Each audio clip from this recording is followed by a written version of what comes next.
শেখ হাসিনা পালানোর পর থেকে তার নানা ধরনের অপকর্ম বেরিয়ে আসছে।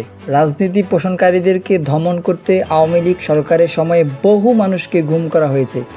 যে গোপন কারাগারে গুম করা হতো সেই জায়গার ছদ্মনাম হলো আয়নাঘর। শেখ হাসিনার আস্থাভাজন বাংলাদেশের সামরিক বাহিনীর গোয়েন্দা সংস্থার কিছু অসৎ অফিসার আয়নাঘর পরিচালনা করত। উল্লেখ্য যে প্রধানমন্ত্রী পদ থেকে পদত্যাগ করে সদ্য দেশ থেকে পলায়ন করা শেখ হাসিনার বিরুদ্ধে মত সহ্য করতে পারছিলেন না, আর সেই কারণে রাজনৈতিক বন্দীদের জন্য তৈরি করেছিলেন আয়নাঘর, যা ছিল রাজনৈতিক বন্দীদের কাছে ত্রাস বা বিভীষিকাময়। হাসিনার তৈরি বিরুদ্ধ রাজনৈতিক কর্মীদের গুমঘর প্রতিবাদীদের কণ্ঠরোধ করার একটি উপায়।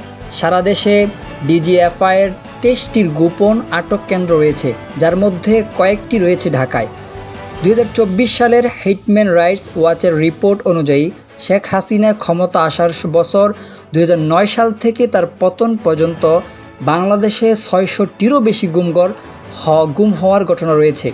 রিপোর্ট অনুযায়ী আয়নাঘর থেকে খুব কম বন্দী মুক্তি পেয়েছে, তবে কিছু বন্দীকে দীর্ঘ বিচার প্রক্রিয়ার মাধ্যমে মুক্তি দেওয়া হয়। অনেকেই আবার এনকাউন্টারের শিকার হয়েছেন। বাংলাদেশে এ জাতীয় ঘটনার তদন্ত প্রায় হয়নি বললেই চলে। আয়নাঘরে রাখা অনেকেই দিনের পর দিন অত্যাচার সহ্য করতে না পেরে মারা যায়, তারপর লাশ সরিয়ে নেওয়া হয়।